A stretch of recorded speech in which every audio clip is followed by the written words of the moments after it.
Hello everyone. Hello everyone. Welcome to पढ़ो NCERT. पढ़ो NCERT में आपका स्वागत है।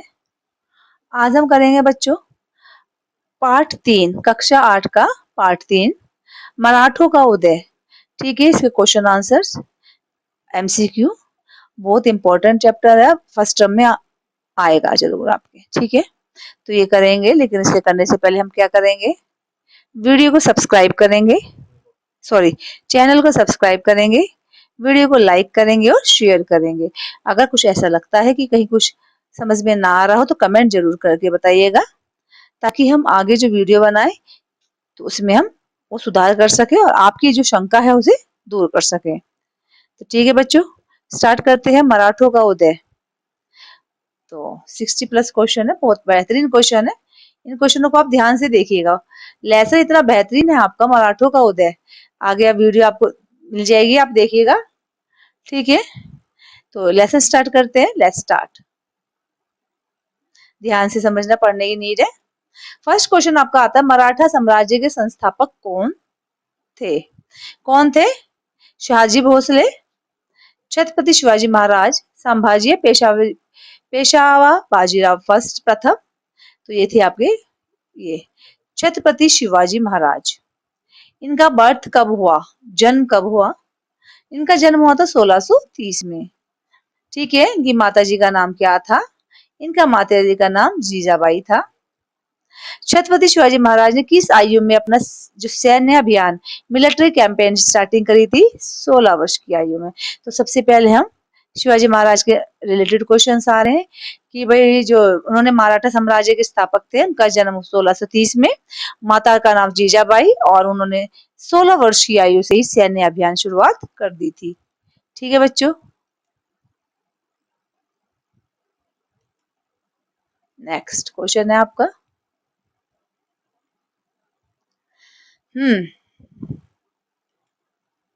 1674 में यानी 1674 में छत्रपति शिवाजी महाराज के राज्याभिषेक का स्थान कौन सा किला था? यानी जो राज्याभिषेक यानी वे राजा बने थे, तो उनका उसे कहते हैं राज्याभिषेक करना। यानी कहीं का जो राजा बनता है तो उसका अभिषेक किया जाता है। तो कौन से किले में हुआ था? तो उनका हुआ था रायगढ़ किले में। ठीक है, शब्द स्वराज्य का क्या अर्थ है? स्वराज्य का अर्थ होता है बेटा, स्व में से होता है अपना, राज्य माने राज्य है ना, जहाँ पे जो अपना राज्य हो। ठीक है, जिसमें किसी का भी कोई इंटरफेरेंस ना हो। तो ये अपना आप दिख रहा है, विदेशी शासन तो किसी सूरत में दिख ही नहीं रहा। सैनिक की पेंशन और कर गया तो मतलब ही नहीं। ये तो ऑप्शन से ही आपको समझ पाएंगे कि संप्रभु स्वशासन या स्वतंत्र राज्य है। अफजल खां को मारने के लिए बाघ के नाखूनों के आकार के किस विशेष हथियार का उपयोग किया गया था? जो अफजल खां था उन्हें मारने के लिए किसका किया गया था? भाले का, वग्नक, तलवार या धातु के रॉकेट। तो उनका किया गया था, बाघ के नाखूनों के आकार आ रहा है तो नेचुरली बात है उसका नाम क्या हो गया? वग्नक, यानी नख माने होता है नाखून। बीजापुर सल्तनत द्वारा छत्रपति शिवाजी महाराज को पकड़ने के लिए भेजा गया अनुभवी जनरल कौन था? किसे भेजा गया था? अफजल खान को। ठीक है बच्चों, स्क्रीनशॉट ले लीजिए। अगर आप कहेंगे एक बार भेजिएगा, मैं पीडीएफ लगा दूंगी इसमें। ठीक है, नेक्स्ट क्वेश्चन आपका आ रहा है, संसाधनों को पुनः प्राप्त करने के लिए छत्रपति शिवाजी महाराज ने मुगलों की किस समृद्ध बंदरगाह, बंदरगाह किसे कहते हैं? पोर्ट, ठीक है, शहर को लूटा था? किसे लूटा था? सूरत को। और सूरत कहाँ पे है? गुजरात में। वेरी गुड, होशियार बच्चे भाई साहब आप। नेक्स्ट है, औरंगजेब द्वारा शिवाजी महाराज को हराने के लिए भेजा गया प्रतिष्ठित राजपूत जनरल कौन था? अफजल खां, शाइस्ता खां या जसवंत सिंह? ये थे आपके जय सिंह। ठीक है, जय सिंह। छत्रपति शिवाजी महाराज और उनके पुत्र संभाजी आगरा में नजरबंदी से कैसे बचे? ठीक है, तो आगरा में उन्हें नजरबंद रख दिया गया और उनके पुत्र का नाम था संभाजी। तो कैसे बचे? वे बचे मिठाई और फलों की बड़ी टोकरियों में छिपकर। ओके बच्चों,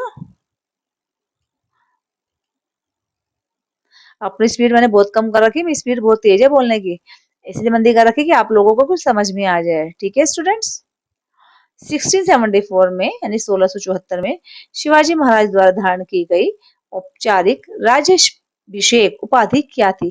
कौन सी उपाधि से उन्हें नवाजित किया? श्री राजा शिव छत्रपति। ठीक है।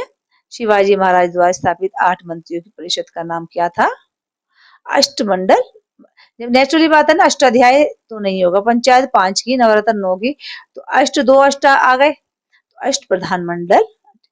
चौथ, कितने प्रतिशत कर माने तो टैक्स का प्रतिनिधित्व करता था? वो कहता था 25% का। चौथ के ऊपर वसूल किए जाने वाले अतिरिक्त 40% कर को क्या कहा जाता है? सरदेशी मुख। ठीक है। आप बच्चों की डिमांड पे ये जो हिंदी की वीडियो बनाई गई है बेटे, इंग्लिश की बनाती, इंग्लिश की भी है, हिंदी की भी है। बच्चों की डिमांड आई कि हमें हिंदी की बनाई जाए, तो हिंदी की वीडियो बनाई गई। बहुत से बच्चे हिंदी में भी एसएसटी पढ़ते हैं, तो उनकी डिमांड पे हिंदी की वीडियो बनी है। शिवाजी की सेना में बारगीर कौन थे? कौन थे बारगीर? मेरे सैनिक जो होते हैं, जिनके घोड़े और जो उपकरण होते हैं, उनका खर्च उठाया जाता था, उन्हें कहते थे बारगीर। किस प्रसिद्ध मराठा नौसेना कमांडर ने 18वीं शताब्दी में यूरोपीय जहाजों के खिलाफ नौसेना को जीत दिलाई थी? कौन से थे वो? ये वाले, कान्हाजी आंग्रे।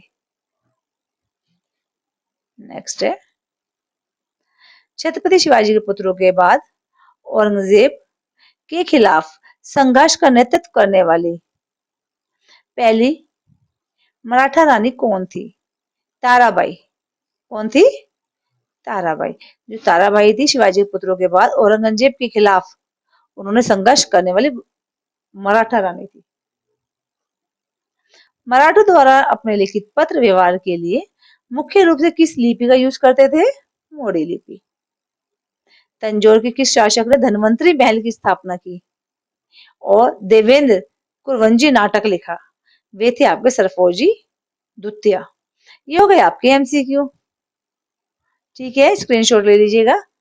बहुत बेहतर ढंग से मैंने आपको समझाने की कोशिश की है। अच्छा जी, अब आते हैं हम शॉर्ट क्वेश्चंस पे। ठीक है बच्चों, वेरी गुड, समझ में आया है? गुड। फर्स्ट क्वेश्चन आपका बनता है, मराठा कौन है? कौन है मराठा? वेरी गुड, आप तो होशियार बच्चे हैं बेटा। फिर जो मराठा है, दक्कन के पठार। दक्कन होते हैं दक्षिण, ठीक है, पठार होते हैं प्लेट्यू। मराठा दक्कन के पठार के मूल निवासी लोगों का एक समूह है जो मराठी बोलते हैं, उन्हें हम कहते हैं मराठा। क्या कहते हैं? मराठा।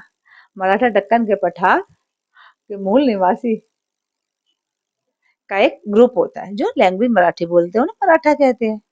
ओके बच्चों, दिल्ली सल्तनत से पहले 13वीं शताब्दी के दौरान महाराष्ट्र पर शासन करने वाले राजवंश का नाम क्या था? बताओ बच्चों, जो दिल्ली सल्तनत से पहले 13वीं शताब्दी के दौरान किसने महाराष्ट्र शासन पर राज किया था, उस शासन का नाम क्या है? यादव। यादव राजवंश देखो अब महाराष्ट्र में पहुंच गए शासन करने के लिए, और जिसकी राजधानी का नाम क्या था? देवगिरी, जो वर्तमान में दौलताबाद है में थी। भक्ति संतों ने मराठा समाज की किस प्रकार हेल्प करी? उन्होंने क्या करा बच्चों? तो आम जनता की लैंग्वेज में गीतों की रचना करी, क्योंकि हम गीत संगीत के माध्यम से जितना अच्छी तरीके से समझ सकते हैं, उतना हम किसी भी तरीके से नहीं समझ सकते। तो उन्होंने क्या करा? गीत बनाए सिंपल सिंपल से, और उनके माध्यम से गीतों की रचना करी। भक्ति संतों ने आम जनता की भाषा में सरल भक्ति गीतों की रचना करी, जिससे लोग एक साथ आए और एक मजबूत सांस्कृतिक नींव का निर्माण करें। महाराष्ट्र के 4 प्रसिद्ध भक्त संतों के नाम बताइए। संत ज्ञानेश्वर, संत नामदेव, संत तुकाराम और संत रामदास। ओके, अब अगला क्वेश्चन आपका ये रेज होता है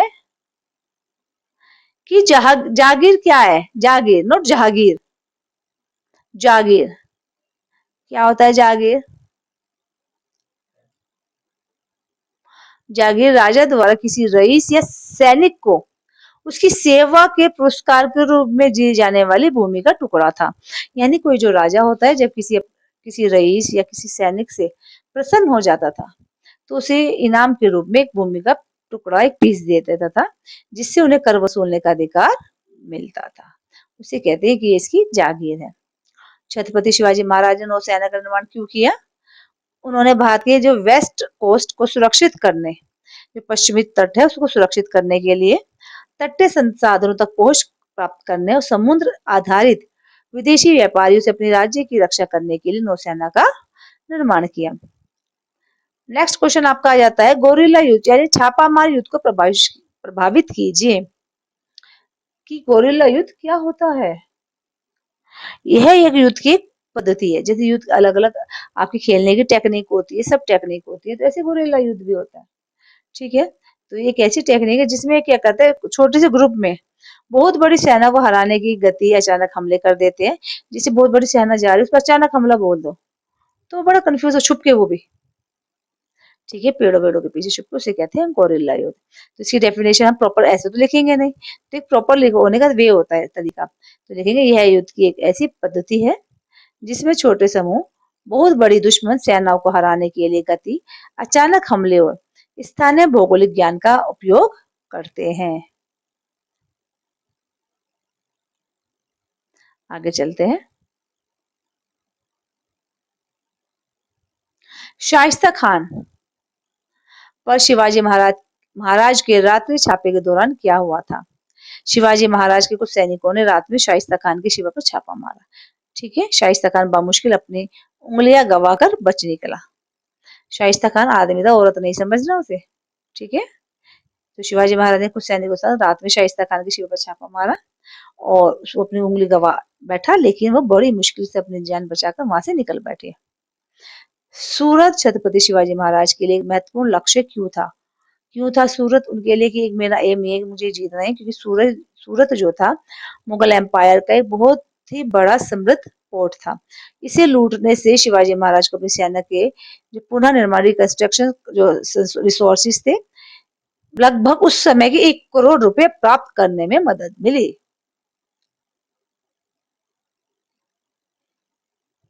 पुरंदर की संधि क्या थी? बहुत बेहतरीन क्वेश्चन में से एक क्वेश्चन ये आ जाता है, पेपरों में आएगा कि पुरंदर की संधि क्या थी। यह छत्रपति शिवाजी महाराज और मुगल जनरल जय सिंह के बीच हस्ताक्षरित एक संधि थी, यानी हस्ताक्षर किए दोनों के बीच में एक संधि थी, जिसके तहत शिवाजी महाराज को अस्थायी रूप से अपने कई किले सौंपने पड़े थे। ठीक है, उसे कहते हैं पुरंदर की संधि। पढ़ने वाले बच्चों के लिए क्वेश्चन बहुत बेहतरीन है, देख रहे हो तो अब पढ़ने वाले ही हो, है ना। छत्रपति शिवाजी महाराज ने अपने राज्याभिषेक के समय किस युग की शुरुआत करी? राज्याभिषेक शक नामक अपने स्वयं का कैलेंडर उन्होंने बनाया। अब मुझे लग रही थोड़ी प्यास, तो पानी पी लिया जाए।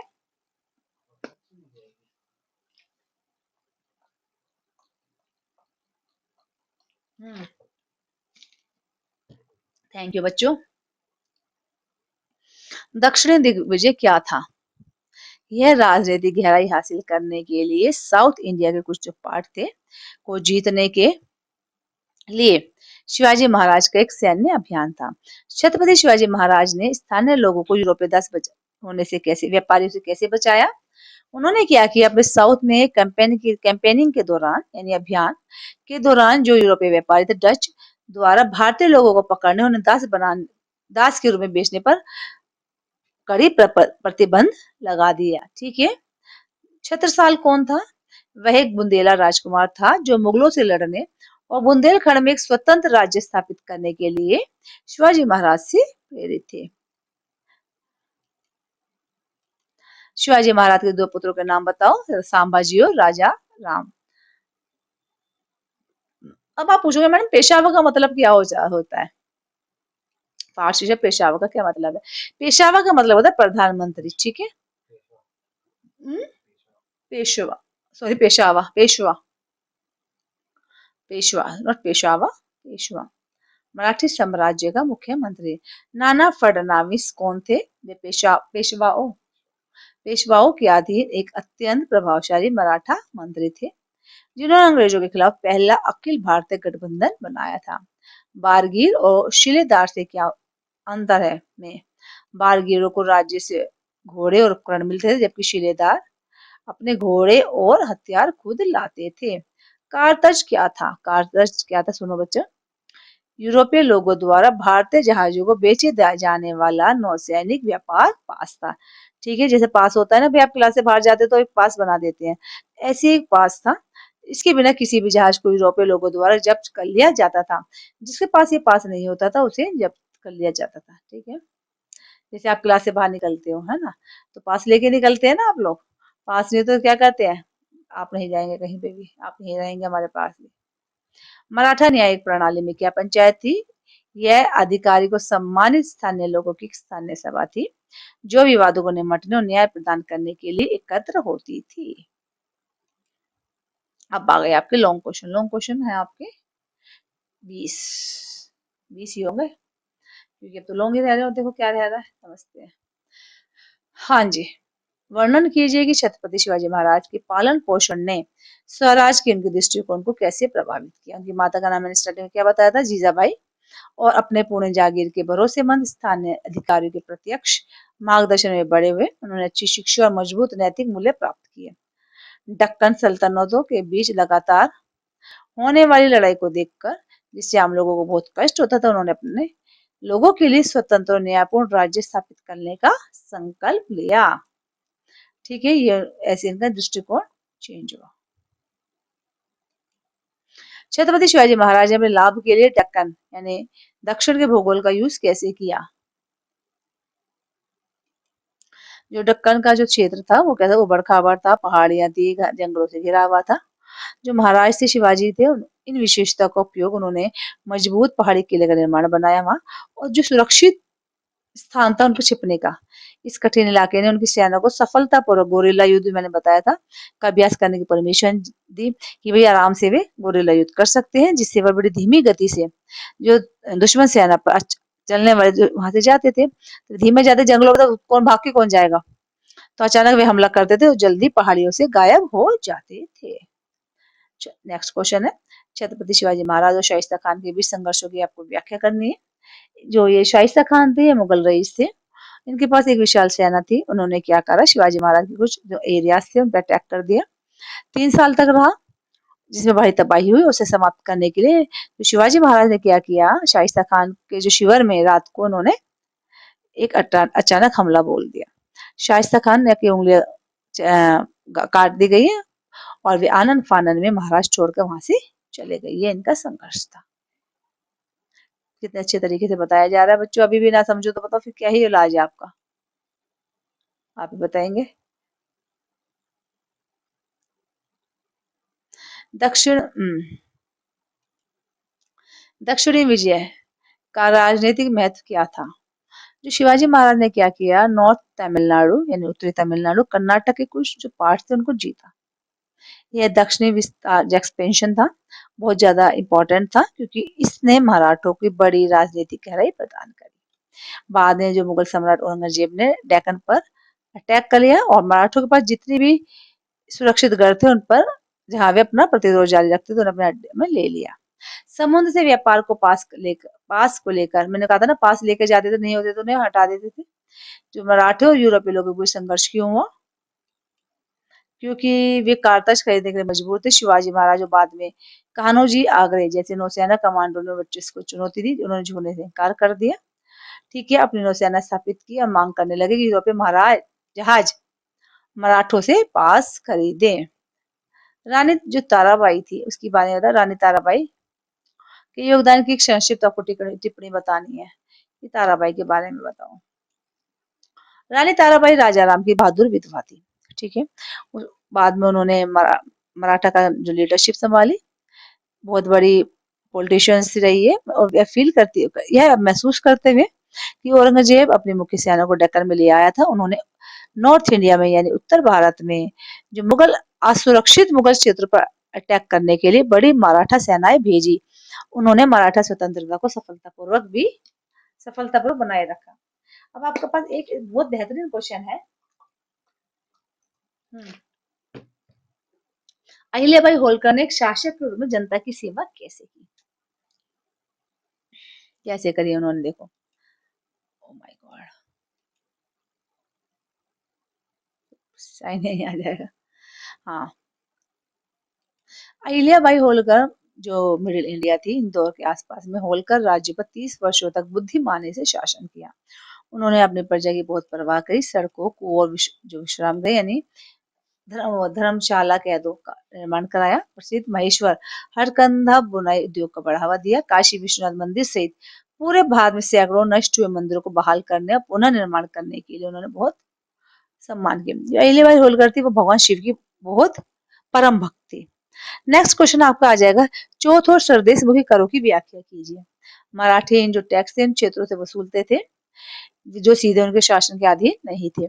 चौथ जो था 25% का था, जबकि जो स्वदेशमुख एक 10% कर दिया गया। इन करों के बदले मराठों ने इन प्रांतों की बाहरी आक्रमण से बचाने का वादा किया था कि कोई भी आप पे अटैक करेगा भारी बाहर से तो हम आपकी हेल्प करेंगे।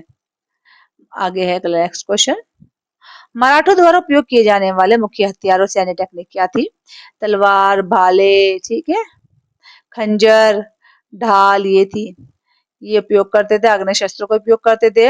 महाराज शिवाजी महाराज की सेना ने रॉकेट का यूज किया। 1770 तक उन्होंने उन्नत धातु ट्यूब रॉकेट बना लिए थे। भाई तोपखाने अनुशासित यूरोपीय शैली की पैदल सेना इकाइयों का गठन किया। जो मराठे थे उन्होंने सिक्कों और भाषा के माध्यम से अपनी संस्कृति पहचान को कैसे बढ़ावा दिया? इन्होंने क्या किया, महाराज फारसी के बजाय देवनागरी लिपि का यूज करते, सोने तांबे के सिक्के ढाले, जो सांस्कृतिक कल्चरल पहचान का एक मजबूत बयान थे। उन्होंने राज्य व्यवहार कोश नामक एक शब्द कोश भी तैयार करवाया। उसने फारसी राजनयिक शब्दों के लिए प्रयुक्त संस्कृत शब्द किए, जिससे उनके प्रशासन में विदेशी शब्दों का उपयोग सफलतापूर्वक कम हो गया। उन्होंने क्या किया, अपनी जो लैंग्वेज है उस पर बल दिया, विदेशी भाषा को बल नहीं दिया। सबको अपनी भाषा बहुत प्यारी है ना। अब लॉन्ग क्वेश्चन देख लीजिए बच्चे, पहले स्क्रीनशॉट ले लीजिए आप। छत्रपति शिवाजी महाराज के नागरिक प्रशासन की व्याख्या कीजिए, किन मूल्य को दर्शाता है? ये दर्शाता है, सबसे पहले दर्शाता है वंशागत जो पदों की समाप्ति। इसका मतलब क्या हुआ कि राजा का बेटा राजा, ठीक है, उन्होंने समाप्त कर दिया कि जो बंदा सही काम करेगा वो ही राजा बनेगा। उन्होंने जो इस वंशानुगत सरकारी पदों, भूमि, जागीर की प्रथा को समाप्त कर दिया। इसकी वजह उन्होंने क्या कहा कि भाई इस भ्रष्ट को रोकने या अत्यधिक शक्तिशाली होने से रोकने के लिए राज्य के खजाने सीधे इन्होंने सैलरी बांध दी कि जो भी बनेगा उसे सैलरी मिलेगी। बार बार ये ट्रांसफर कर देते थे, स्थानांतरण, ताकि कोई भी कि भाई जैसे आज इस जागीर का मालिक है, कल को उसका, परसों उसका, अलग अलग बना देंगे। क्यों? ताकि कि कोई भी एक जगह अपना सिक्का ना जमा ले। सैनिकों के परिवार की देखभाल, युद्ध में मारे गए जो सैनिक थे उनकी विधवाओं के लिए पेंशन की स्टार्टिंग करी। कितने बेहतरीन काम कर गए महाराज जी। और उनके योग्य पुत्रों को सरकारी नौकरी दी। किसानों की सुरक्षा करी उन्होंने अपने अधिकारों को सख्त आदेश दिए कि किसानों का शोषण ना करे, उनसे जबरन कुछ न ले। अपने पत्रों में उन्होंने आम और कटहल जैसे फलदार पेड़ों को काटने पर भी प्रतिबंध लगा दिया। और उन्होंने कहा कि कोई भी आम और कटहल जैसे फलदार पेड़ों को काटने का नहीं। ठीक है बच्चों, यह समझाते किसान के बच्चों की तरह उनकी देखभाल करते हैं, उन्हें कोई भी नहीं काटेगा। बहुत बेहतरीन क्वेश्चन। नेक्स्ट है आपका क्वेश्चन है, अष्ट प्रधानमंडल 8 मंत्रियों की परिषद की संरचना और कार्य का वर्णन कीजिए। जो छत्रपति शिवाजी महाराज की हेल्प से 8 मंत्रियों की परिषद थी, जिसे अष्टमंडल कहा जाता था। जो क्या करते थे, एक तो बना प्रधान यानी प्रधानमंत्री, जो शासन की देखभाल करते थे और राजा के आदेशों को लागू करते थे। एक होता था अमात्य यानी वित्त मंत्री, राज्यों के खातों को संभालते और खजाने का प्रबंध करते थे। एक होता था सचिव, भूमि सुधार या राजस्व मंत्री, शाही रिकॉर्ड रखते थे, भूमि की माप की निगरानी रखते थे और जो टैक्सेस थे उनको संग्रह का प्रबंधन करते थे। एक होता था मंत्री खुफिया मंत्री, शाही सुरक्षा, खुफिया नेटवर्क, दैनिक अदालती कार्रवाई का प्रबंधन करते थे। एक होता था सेनापति, उसे कहते थे कमांडर इन चीफ, वो क्या करता था, सेना भर्ती और रक्षा रणनीतियों का प्रबंधन करते थे। एक होते थे सुमंत, अन्य राज्यों के साथ संबंधों, वार्ताओं, संधियों को संभालते थे। एक होता था न्यायाधीश, न्यायिक प्रणाली के प्रमुख दीवानों, आपराधिक न्याय को जिम्मेदार पंडित राव, राज्य के धार्मिक मामलों, दानों, नैतिक मानकों का प्रबंधन करते थे। ये थे इनकी 8 मंत्रियों की परिषद। ठीक है, छत्रपति शिवाजी के 8 मंत्री ये थे। इन्होंने अपने राज दरबार में रख रखे थे। आप स्क्रीनशॉट ले लीजिए। ठीक है, धन्यवाद आपका बहुत बहुत। आपका कोटि कोटि धन्यवाद देखने के लिए। ना समझ में आए बच्चों, मैं बार बार कह रही हूँ, क्वेश्चन हमने ज्यादा डाले जानबूझ के, ताकि कुछ क्वेश्चन आप पढ़ते चले जाओगे तो आपको समझ आता चला जाएगा। अगला क्वेश्चन आपका बन रहा है, मराठा महाराज। भाई साहब ये आ गया, ए का क्या मैटर है, बदतमीजी का मैटर है तो। मराठा साम्राज्य में किलों का राज्य का मूल आधार क्यों माना जाता है, किलों को। ठीक है, कि भाई किले का मेन बेस क्यों माना जाता है। ऐतिहासिक तथ्यों के साथ अपने उत्तर की पुष्टि कीजिए। इसलिए माना जाता है कि जो किले थे वे साम्राज्य की रीढ़ थे। अगर किसी बंदे की रीढ़ की हड्डी नहीं हुई तो कैसा हो जाएगा। इससे किलों से क्या होता था, राजनीतिक सुरक्षा होती थी। जो महाराष्ट्र के ऊबड़ खाबड़ पहाड़ी किलों ने मराठा सेना को सुरक्षित आश्रय प्रदान किया, ताकि कोई भी वहां आ ना सके, और उन्होंने वहां गोरेला युद्ध की प्रैक्टिस भी करी। रक्षात्मक लाभ हुआ उन्हें, पहाड़ ऊंची चोटी बने थे, इसलिए मराठा सैनिकों का एक छोटा ग्रुप भी विशाल दुश्मन सेनाओं के खिलाफ सफलतापूर्वक अपना बचाव कर सकता था। छापामार आधार किलों का उपयोग दुश्मनों की आपूर्ति लाइन पर तुरंत छापामार हमले की योजना बनाने और उन्हें शुरू करने के आधार के रूप में किया जाता था। परम उत्तर दिविता, जब मुगल सम्राट औरंगजेब ने बीजापुर, गोलकुंडा जैसे विशाल राज्यों को जीत लिया तो उसने मराठों को जीतने की कोशिश में 25 साल बिताए। यह केवल सैकड़ों पहाड़ी किलों के कारण था। ठीक है बच्चों, अगला क्वेश्चन है, क्वेश्चन ज्यादा हो गए, कट कर करके नहीं देखना, ये आपकी हेल्प के लिए करे गए हैं। हाँ भाई, दक्षिण भारत में मराठों के उदय की रचना की। तो साउथ में मराठों का उदय क्या हुआ, जिसमें तंजौर के विशेष संदर्भ और सरफोजी द्वितीय के योगदान का उल्लेख हो। साउथ में मराठा प्रभाव तब शुरू हुआ जब 17वीं शताब्दी के दौरान छत्रपति शिवाजी के सौतेले भाई एकाओजी ने तंजौर में विजय प्राप्त करी। ठीक है, इसलिए मराठा शासकों की अनूठी शाखा की स्थापना करी, जिसमें मराठी, तमिल और तेलुगु परंपराओं की सुंदर मिश्र संस्कृति का निर्माण हुआ। इस राजवंश के सबसे प्रसिद्ध शासक सरफोजी द्वितीय थे, जिन्होंने कला, विज्ञान और शिक्षा में असाधारण योगदान दिया। इसके बाद उन्होंने क्या किया, जो हमारा आर्ट्स और म्यूजिक था उसके संरक्षक बन गए, उसे ढाला और उन्हें आगे बढ़ाया। लिटरेचर और साइंस को आगे बढ़ाया इन्होंने। ठीक है, और धनवंतरी की स्थापना करी, धनवंतरी महल की। नवाचार, उन्होंने एक प्रिंटिंग प्रेस शुरू करी। ठीक है, और एक भारतीय शासक द्वारा पहली प्रेस में एक भोसले परिवार के पूरे इतिहास को बृहदेश्वर मंदिर की दीवारों पर उत्कीर्ण कराया, जिससे भारत में सबसे सकल एकल ऐतिहासिक शिलालेखों का निर्माण हुआ। बोर मत हो भाई बाल को, आप बोर हो जाओगे तो हम भी हो जाएंगे, है ना। बैठे रहो शांति से, है ना, पानी वानी पी लो, पानी पात पी लेते बीच में। अंग्रेजों ने भारत को मुगलों से ज्यादा मराठों से लिया।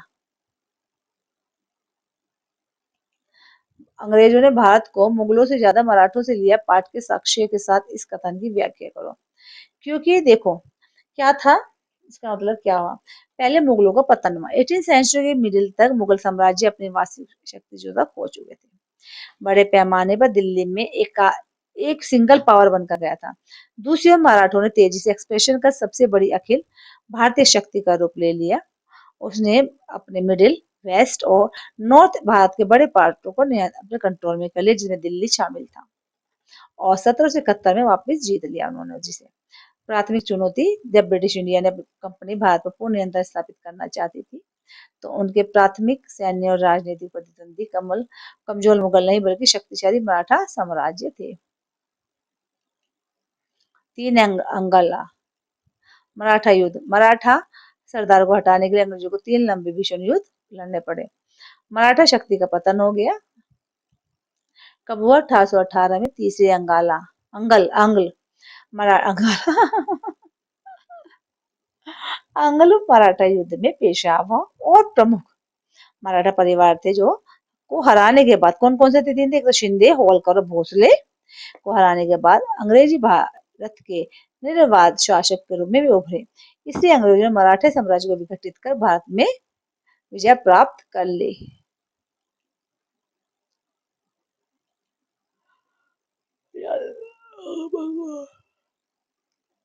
नेक्स्ट क्वेश्चन, साम्राज्य की रक्षा और निर्माण में प्रमुख मराठा महिलाओं की क्या भूमिका थी? बताया था अभी ताराबाई ने क्या करा था, सामाजिक मृत्यु दंड दिए जाने उनके पति राजा राम की मृत्यु के बाद उन्होंने मराठा राज्य की कमान संभाली, मुगल सेना के खिलाफ भारी बहादुरी से नेतृत्व किया और जीते भी। ठीक है। दूसरी थी अहिल्याबाई होलकर, उन्होंने मिडिल इंडिया में होलकर राज्य पर 30 वर्षों तक समृद्ध शासन किया। ठीक है। उन्होंने कई मंदिर जो थे उन्हें बनाए, उनका बहुत से मंदिरों का जीर्णोद्धार किया, जिसमें काशी का भी एक मंदिर मेन था। ठीक है। नेक्स्ट है,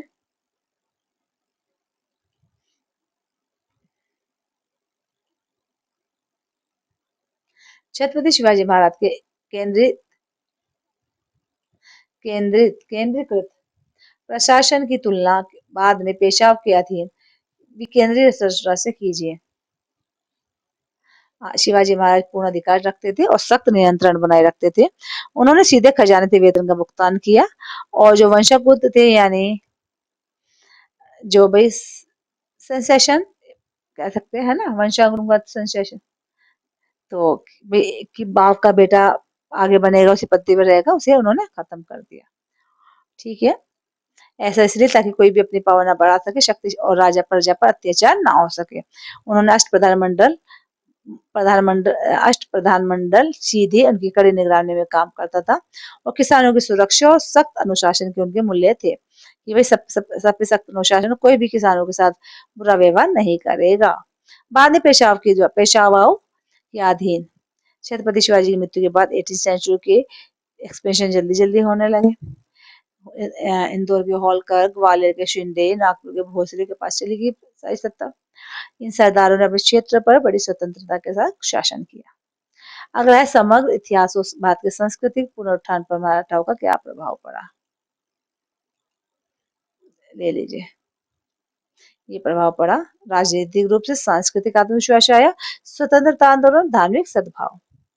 नेक्स्ट है, छत्रपति शिवाजी महाराज उनके उत्तराधिकारियों ने नौसैनिक शक्ति का निर्माण प्रबंधन उपयोग कैसे किया? नौसेना की स्थापना करी उन्होंने कि भाई जो विदेशी शक्तियों से जो वेस्ट कोस्ट को रक्षा करने और व्यापारी मार्गों को सुरक्षित करने के लिए उन्होंने 1957 में, एक्शन बराबर पेंसिल लेनी पड़ती है, मराठा नौसेना की स्थापना किया, प्रशासनिक सुरक्षा के लिए मजबूत तटों नौसैनिक किलों का निर्माण किया, नौसैनिक संचालन करा। उन्होंने कान्होजी आगरे जैसे महान नौसेना मंडलों के अधीन 18वीं शताब्दी में मराठा नौसेना और दुर्जय शक्ति बन गई, जिससे बड़े बड़े जो यूरोपीय जहाज थे उन्हें चुनौती दे सकते थे और मार सकते थे। स्थानीय हवाओं ज्वार भाटों को अपने गहरी ज्ञान का उन्होंने उपयोग किया, वर्चस्व को चुनौती दी। उन्होंने मराठों से व्यापार पास खरीदने के लिए मजबूर करने पर समुद्र पर व्यापारी का एकाधिकार को चुनौती दे दी। लास्ट क्वेश्चन, बेहतरीन, खुश हो रहे होंगे तुम तो।